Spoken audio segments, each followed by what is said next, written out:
Okay. Now, we're going to talk about Mr. Short and Mr. Tall in just a minute, but first of all, I want to remind you about some things. We'll kind of review yesterday.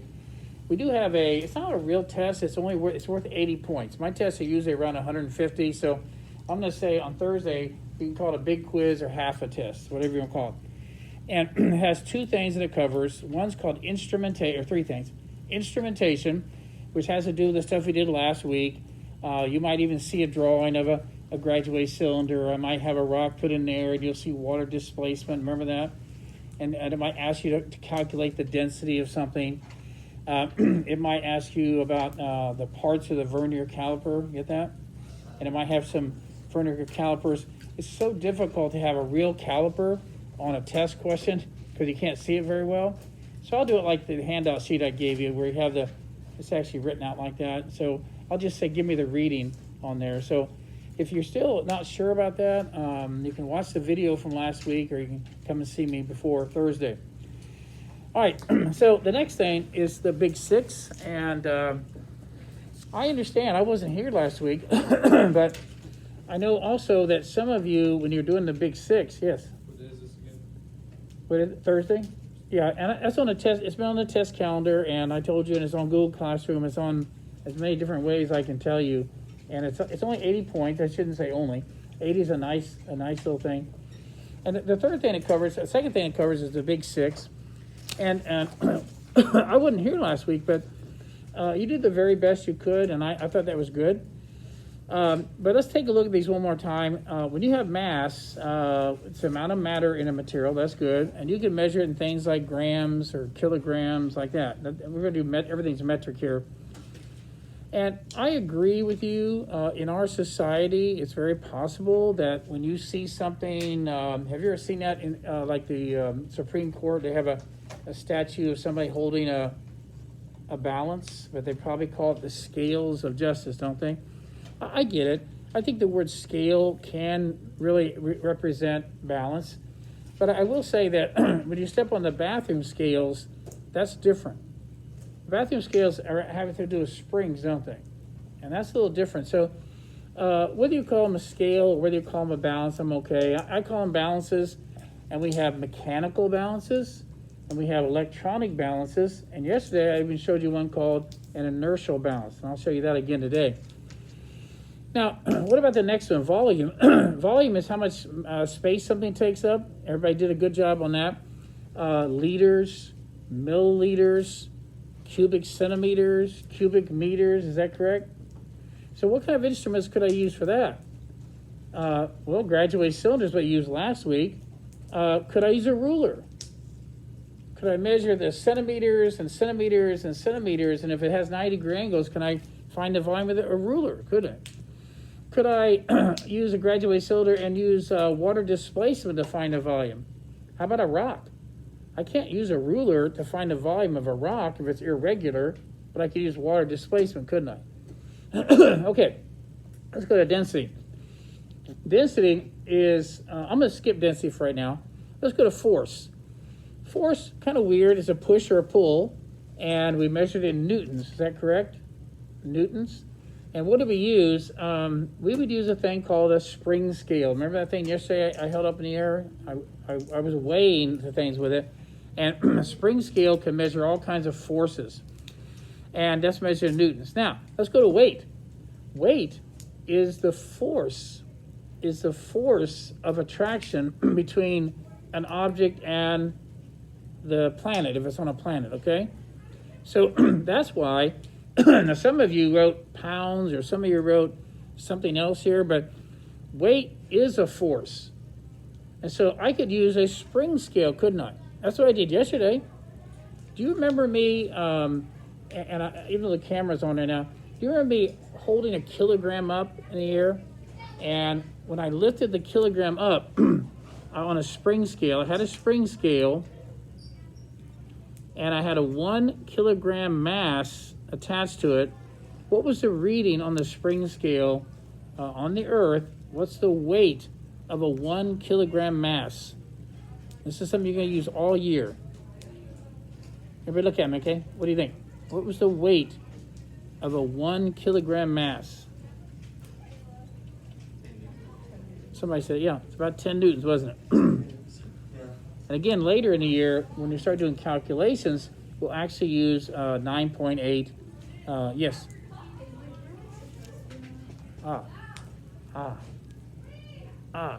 Thank you very much. That's my mistake. Okay, so weight is a force. No wonder you can use a spring scale to measure weight. Okay, and that's why it's also measured in newtons. Now, so these four have something in common in a way because they're a little more simple. But then these two are different. These two are different because they represent the third thing I'm going to talk about today, and that's called the ratio concept, okay? So density equals what? Mass over volume. And you could have grams here and cubic centimeters. I'd say the most common one was grams per cubic centimeter. That might be your units. But it could be different than that. It could be kilograms per cubic meter. It could be different things like that. But here's where you have to be careful. Pressure equals force per area. And so the reason I have to treat these two differently is because they represent something that your mind doesn't like to do. It's called the ratio world. Now, I know you can do a certain amount in the ratio world, but there's a concept of the ratio world which is used for lots and lots of things in physics. Now, what I'm going to do here, before I get into the ratio world, I want to remind you about some things we saw yesterday. Let's go over here again.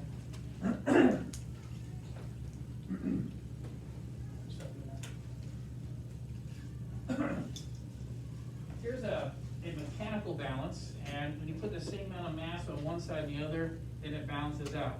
You guys saw that in the Project MLK, didn't you? You told me you gave me a kilogram of sand, and I put standard masses over here, right? And if they balance, and I actually was able to weigh it that way, wouldn't I? Now, even though I say weigh it, what I really did is I massed it out, didn't I? This is really to find the mass, but it's okay if you and I say that.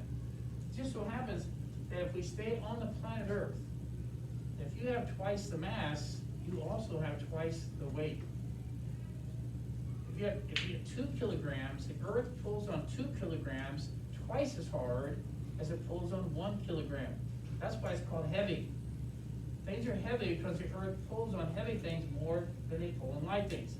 So you have to make sure you understand the difference between mass and weight. But because they are all directly proportional on the Earth, directly proportional means if you have twice the mass, you have twice the weight. That's why we interchange them sometimes. You get that? Hey, let's go weigh something. I know what you mean. You really meant let's find the mass of it. But we say let's go weigh it. I'm okay with that. I'm okay with that. This is called mechanical balance. Over here, we have electronic balance. It also finds the mass of an object like that. And if I were going to weigh something, I'd have to measure a force. So I use spring scales to measure forces. Here's the force of my hand. I can measure it. Here's something interesting. Maybe you never thought about this. Is if I take this object right here and I lift it, if I lift a kilogram up in the air, it says the force pulling down on that thing is 10 newtons, isn't that right? So the weight must be 10 newtons. But the mass is 1 kilogram, right? Now, what's right here? Now I put the object right here on the table, and I pull it. Turn it over. 1.2. Wait, let's think about that. I'm measuring some kind of a force, but why didn't I get 10 newtons there? I got 10 newtons when I lifted it, but I didn't get 10 newtons when I did that. Yes? Because that's not measuring the force due to gravity, it's measuring the force of friction. That's right. And so if you think about this, and that's why I want to change your mind this year. I want to change the way you think a lot. For example, right now, is the Earth pulling down on this object? Everybody look at me, right? Is the Earth pulling down on this object right there? Yes. It is. Why isn't it going down? There's a table right there. Because the table is pushing up. Now, if the Earth is pulling down with 10 newtons, the table's actually pushing up with 10 newtons. Funny thing about this table, it's not alive or anything, but guess what happens when I do this? Look over there. The table was pushing up with 10 newtons of force, but then it started pushing up with maybe 40 newtons of force. It doesn't have a brain, but it reacted, didn't it? And that table was pushing up with 10 plus 30 more. This table has the ability to push up a little bit or a lot. Now, if I were to put like 1,000 pounds on here, 2,000, it's possible that the ability of the table to push back, it would be, might be past its limit, and it would break. Well, what you said was interesting. I am measuring a force because I have a spring scale, but the force I'm measuring can't be weight. The only way to measure weight is to lift up on an object. So I must be measuring another force. You'll find out in another chapter that if an object is moving at a constant speed, if it's moving at a constant speed, okay, then the net force on the object is 0. That car moving at 30 miles an hour down the road, I'm going to try to train your brain to say is that when I see something moving at a constant speed, the net force on that car is 0. He said, that doesn't make sense. The car's engine is making the tires push the car down the road. I know it's pushing the car down the road. And you said there's no force acting on that car. Well, there are forces acting on a car, but the net force is 0. And so there are forces pushing the car that way, and there are forces pushing the car that way, called air resistance. And when they're equal, then you do not go faster, you do not go slower, you go to constant speed. So if I make this object go at a constant speed, here we go again. I'm going to make this object go at a constant speed, and it reads about 1.2 newtons. Now, I know I'm pulling with 1.2 newtons, but it's going at a constant speed. So what did that tell you? If you're going at a constant speed, the net force on you has to be 0. But I know I'm pulling with 1.2 newtons this way. What does that mean? There has to be 1.2 newtons of force going in that way, and you're correct. You have another name for that force. It's called the force of friction. Did I get that? I'm going to try again. I have to mess with your mind a little bit because you're going to enter a world that you haven't been in before. So, what I'm going to tell you, real quickly, and then I'll get back to the inertial balance thing. If you are in this world right here, or this world right here, you're in a different kind of a world. Now, for example, mass, if I said like 10 grams, 10 grams is what they call a scalar quantity. Now, a scalar quantity is the one that you've had all the way from kindergarten all the way up to now. 5 bananas, 2 books, 3 feet, 6 pounds of meat. You get that? All those are scalar quantities because what they have is they have a number and a unit, but this has what they call magnitude only.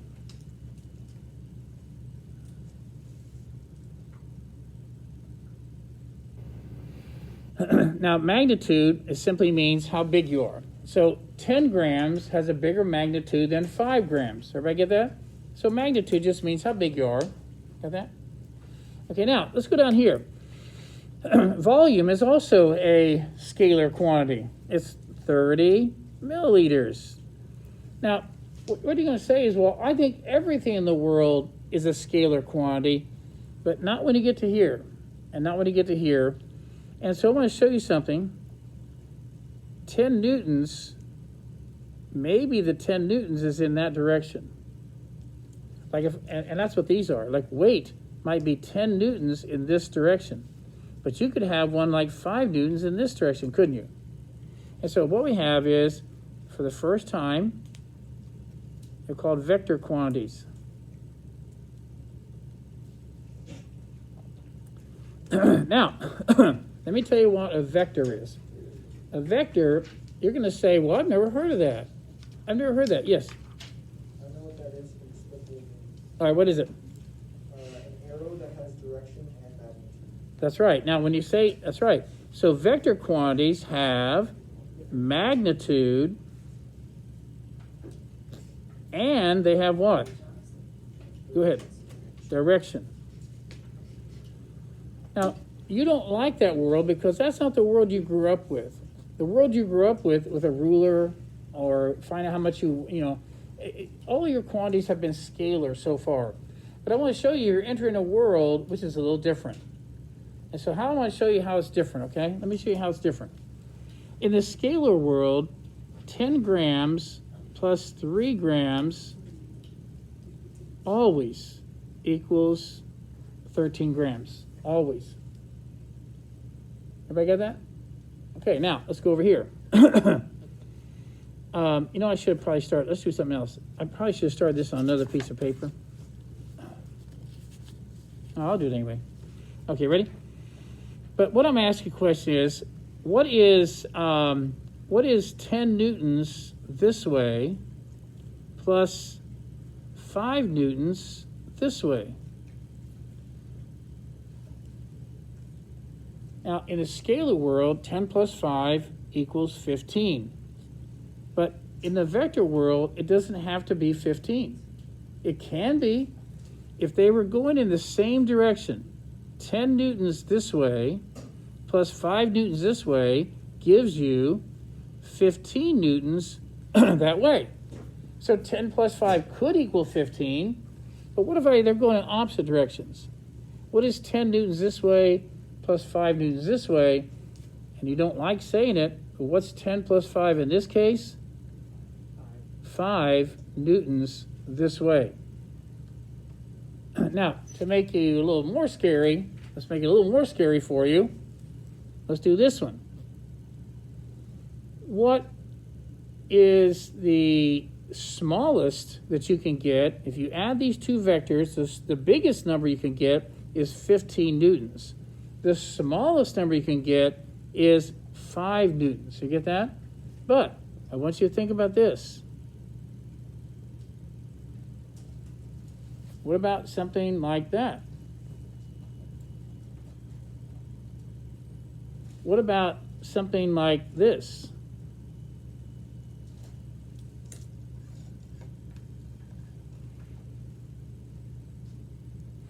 And so I'm not here today to do any of the mathematics of this. I'm here to give the concept of it. But when you're in the world of forces, or you're in the world of weight, which is a force, you're in the world of vector quantities. And let me ask you this. Ready? 10 plus 5 could equal 15. 10 plus 5 could equal 5. Is that correct? But guess what? 6, 7, 8, 9, 10, 11, 12, 13, 14, 15. 5 plus 10 in the vector world can equal any number between 5 and 15. Now, you don't like that, and it shakes you up a little bit because you love the scalar world, because it's 5 plus 3 is always 8. What was 5 plus 3 in the vector world? Any number between what and what? 8 and 2. Between what? 8 and 2. 8 and 2. You mean it could be 5.555? And so I want to at least introduce you to that because these are different because they're vector quantities. But let me ask you this question. Pressure is force per area. But wait, force is part of the definition, isn't it?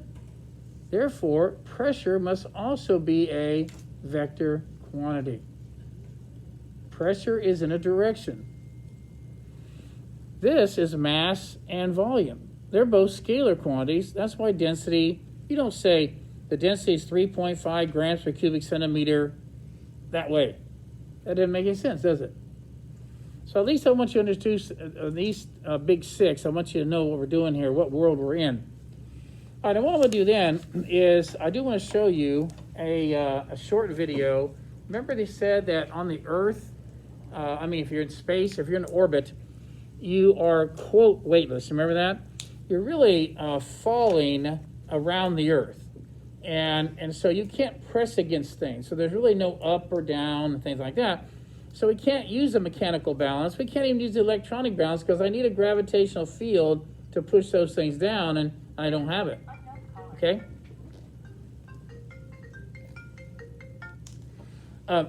Okay, so how they do this, I showed you a model of an inertial balance. Is that correct? I'd like to show you the original inertial balance in NASA, and then I'll show you the new version of it that's in the International Space Station, okay? So let me see if I can...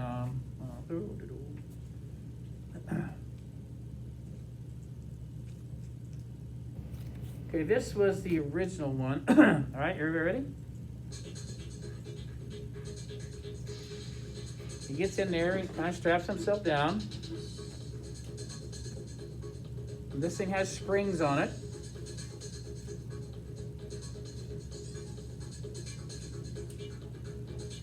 Now they're shaking him this way. See that? Instead of side to side.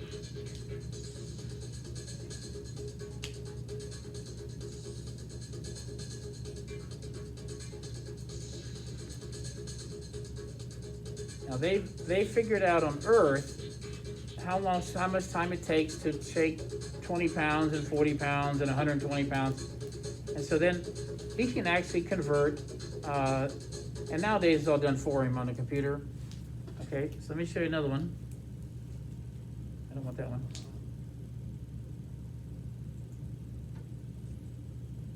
This one here. It starts about here. This is the This one. is the reflection of the amount of matter that's inside an object, in this case us. And that's what we're going to look at today, because we are all floating.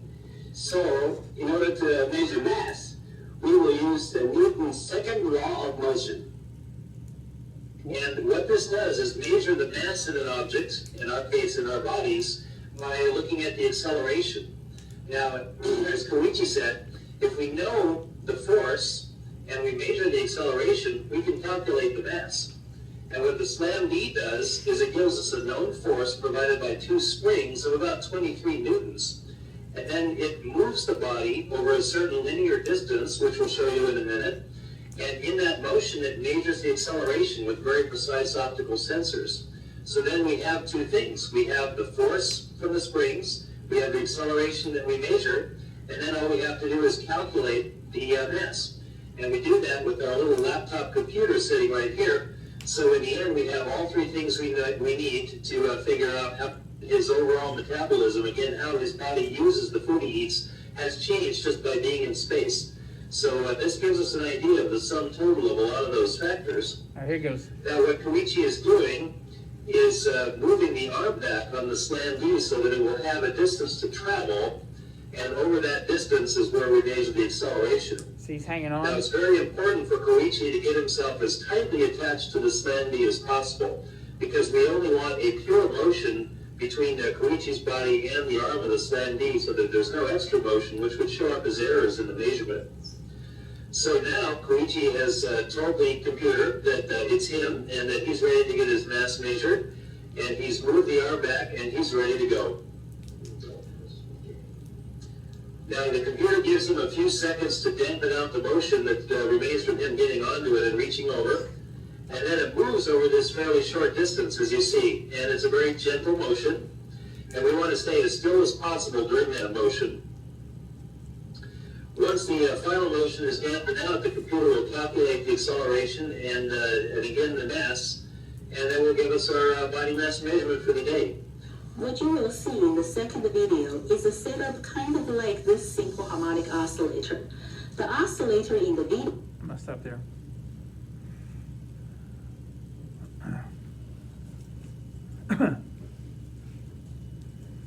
All right, so there's a lot of things to think about here, okay? I will get to Mr. Short and Mr. Tall in just a minute here. I'm going to show you a couple things. What they were talking about was a ratio. And so besides the big six, the third thing I want to put on this little quiz is the idea of ratios. And here's where you have to be careful, because let's talk about Mr. Short and Mr. Tall, okay? I remember the first time I saw this, like, I don't know, 28 years ago, whatever it was. I'd never seen anything like that. First, it's a weird-looking guy, and they gave us a paper clip, and I'll be honest with you, when I first saw it, I thought Mr. Tall, and I actually turned the paper over thinking Mr. Tall was going to be on the other side of the paper. And so I didn't understand what they were asking me to do, but I want you to think about this. What information do we know? We know that Mr. Short was what? How tall was Mr. Short in buttons? We do know that, and we also know that Mr. Tall, which we never do see him, do we? We never see Mr. Tall. But how tall is he? 6. And then I ask you to measure Mr. Short in paper clips. Now, I'm going to learn a lot from watching that. I'm not going to give you a grade for it, but I'm going to learn a lot because some of you said, well, he's about 6 paper clips tall. But some of you didn't do that. Some of you said, no, I'm going to mark it out. And some of you would have said 6 paper clips, and some of you would have said 6.25. You might have done something like that. That's interesting to me because I didn't tell you how to do it, but some of you don't measure very well. You didn't want to be exact. You said it's about 6. That's okay. That's what you decide to do, isn't it? Now, then they ask you to tell me how many paper clips Mr. Tall is going to be. Now, well, I have to tell you something about this little puzzle. If I were to give this to younger people, even a 6th grader, I would say 9 out of 10 of them would give me the wrong answer. As I move up the ladder, you have more math. Chances are in the 10th grade, 11th grade, that I probably won't get too many people who are going to miss this. I still have some, but I do know that there are other people in other classes that they would. I believe if I gave this to the and I'm not trying to be mean, I believe if I had some of the people from the non-honors class, I believe that at least half of them would probably give me the wrong answer. I think I could go to college and take 100 random freshmen and ask them this, and I would bet I'd get at least 30%. College freshmen, 30% of them would probably miss this. So let me tell you about Mr. Short and Mr. Tall. First of all, that puzzle had nothing to do with Mr. Short and Mr. Tall. It had nothing to do with it. Can you go back and get me one of those? Can you get me one of those? I'll put it on the screen here so the people who aren't here can see what I'm doing. That puzzle had nothing to do with Mr. Short and Mr. Tall. It actually had nothing to do with buttons. It had nothing to do with paper clips. You get that? This little puzzle was to ask you the following question. What do you know about the numbers 4 and 6 and how they're related? Now, here's what happens. If I go down to a 3rd grader and I say, tell me everything you know about the numbers 4 and 6. They'll say, well, I just learned that they're both even numbers. And I do know that 4 plus 6 equals 10. And I do know that 6 is 2 more than 4. Well then, believe it or not, that 30% or whatever of college freshmen, I could do the same thing. Tell me everything you know about the number 4 and 6 and how they're related. Here's what they say. They're both even. They add up to 10. And 6 is 2 more than 4. Now I want you to think about this. A college freshman would say the exact same answer as a 3rd or 4th grader. Now that means there's something missing. There's something missing, and this is when I got to make you do this, because you don't want to do it. I have to make you always get into this world called the ratio world. Why didn't you do this? Why didn't you think about 6 and 4 this way? Because you were taught many, many times to think of it in terms of not the ratio world. Something in your head should be telling. I'm going to tell you something that's always been true, I know some of you like to reduce, that's fine. Let me tell you something about the number 4. Did you know the number 4 has always been 2/3 of the size of the number 6? Always. Did you know that the number 6 has always been 1.5 times bigger than the number 4? Always. And that's a shame that our 3rd or 4th graders and our college freshmen, they don't even want to go into that world.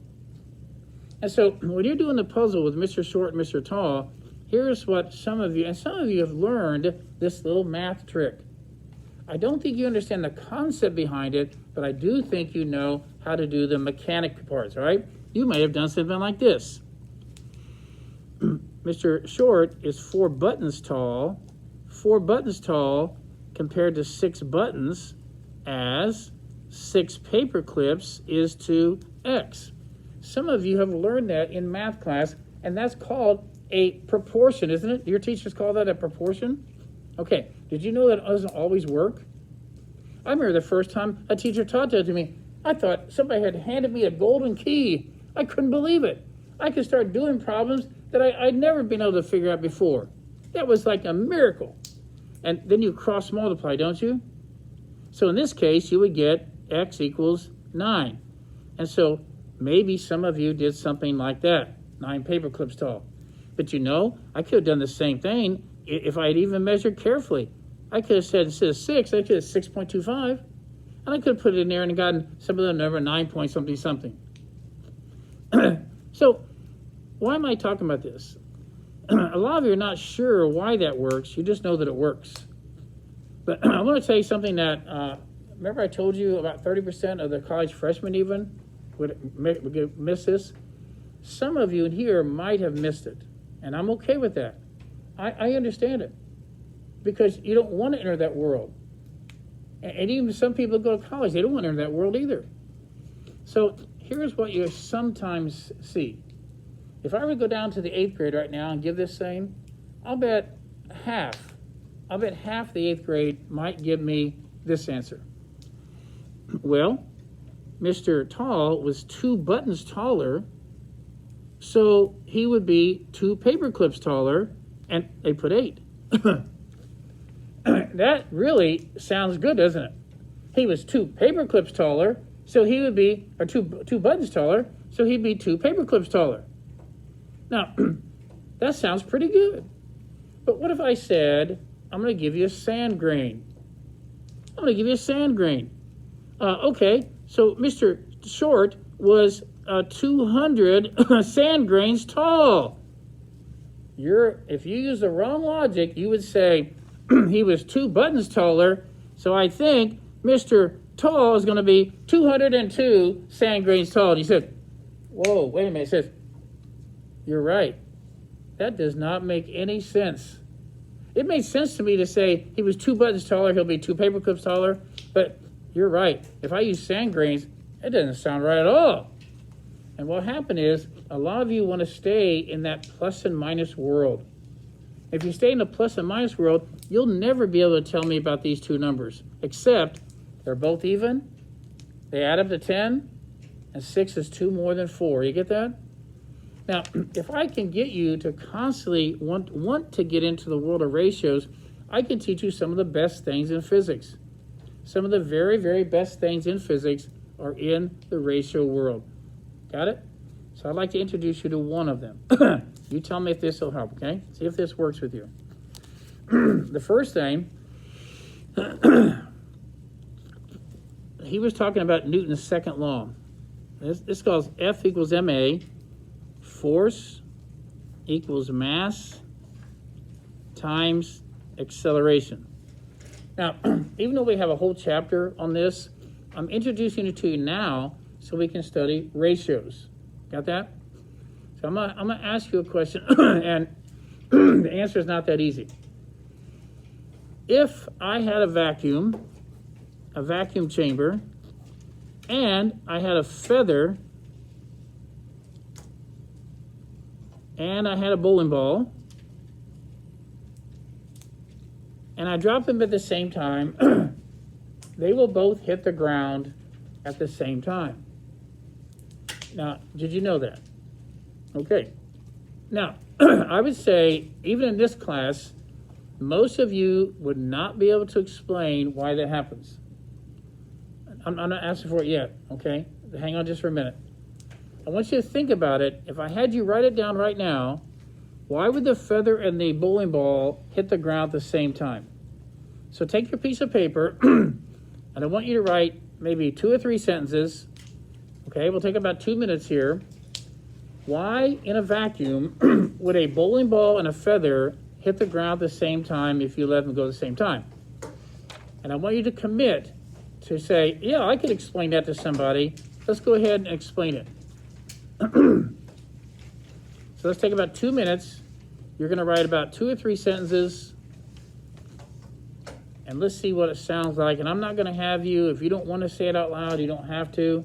This is just between you and yourself.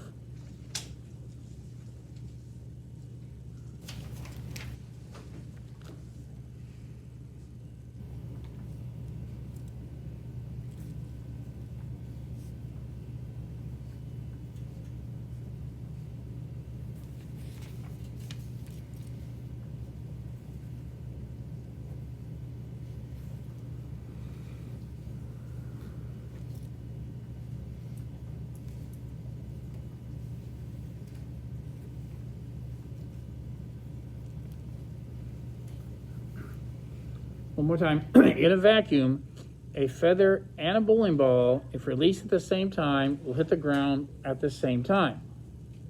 If you had to explain that to your younger brother or sister or your parents, how would you explain that to them?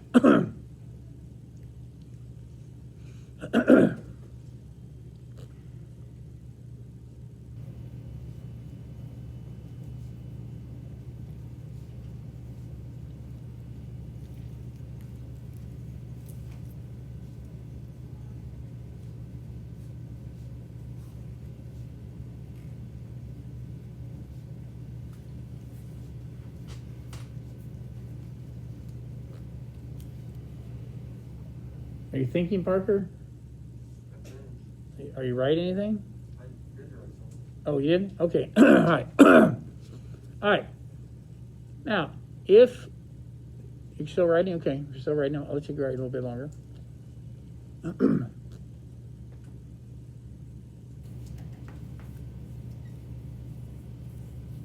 I'm not here to do anything except point out the fact that this is going to be hard for you to explain because most humans don't want to get in to the racial world anyway. So I want you to read that to yourself, and I could have everybody read it out loud. I'm not going to do that because some of you are going to say, well, I'm really not so sure. How many of you are very sure that you got it right? All right, 2? Okay, would you be willing to read yours? Okay, all right. They would hit the ground at the same time because in the vacuum there is no air resistance going against trying to compete against the object ball. In other words, there is no friction from the air rubbing against the object to impede it from hitting the ground. Okay, now did you hear that? And he feels pretty sure about that, and yours probably sounds just like it, or doesn't? Very close. Okay, let's listen to yours. Said they'll hit the ground due to a lack of air resistance, and the same force of gravity is pulling on both objects, and they accelerate at the same rate. Did you like what he said? Now, he used the word force, didn't he? You didn't. If you had to add, would you add that to yours, or do you think he should take that away from his?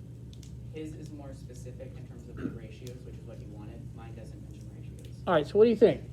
You heard 2 people that said, I'm pretty sure that's the right answer. Does anybody want to read theirs and say, I'm pretty sure mine is not the right answer? Oh, you want, okay, that's good. You're pretty sure you are the right answer, right? Well, it was basically the same thing. All right. So let's take a look at this, and I'm going to show you some things that some of you are not going to like. You're not going to like what I'm saying. If you didn't say what they said, then you're even further away than they are. You're getting close. You're getting close, okay? But let's take a look at this. I want to show you something here. Let's take a look at a feather. And a feather has a mass which is very small. It has a very small mass. Is that correct?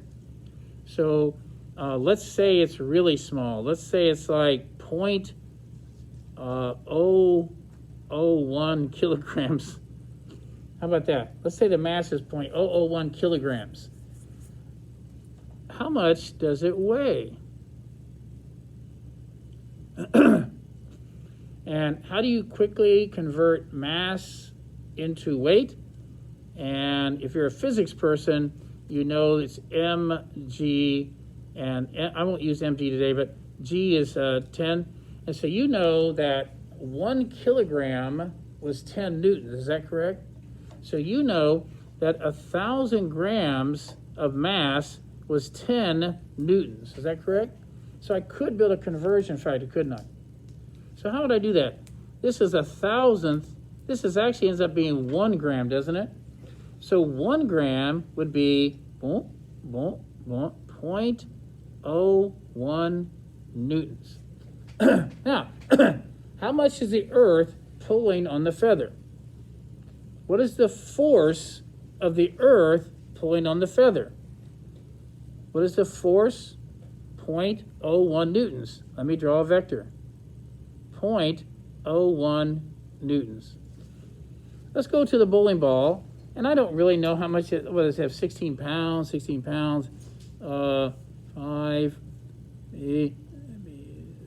6 kilograms, maybe. Okay, so maybe this guy is 6 kilograms of mass.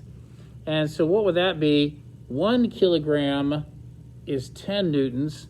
So his mass is 6 kilograms. What's his weight? If 1 kilogram is 10 newtons, what would 6 kilograms be? And I'm going to have trouble drawing that vector, but I'll try. How much does the Earth pull on the feather? A little.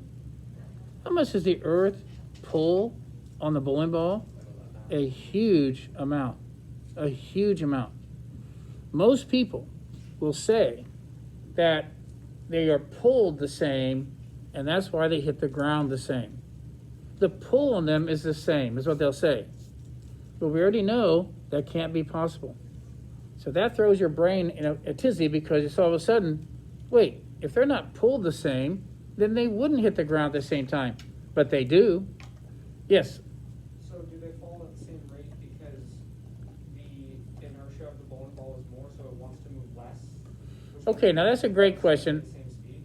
I agree that when I release them, when I release both objects, the bowling ball has more tendency to stay still, but then it'll start accelerating. Yeah. So it might lag time. There'll probably be a little bit more lag time before the bowling ball starts to accelerate, but then it will. It will accelerate. All right. Do I have 5 minutes? 3 minutes? Okay. What time? Double check. Oh, I'm sorry. I'll tell you what, I'm sorry. I really wanted to finish this story today. I apologize. We will definitely finish it tomorrow.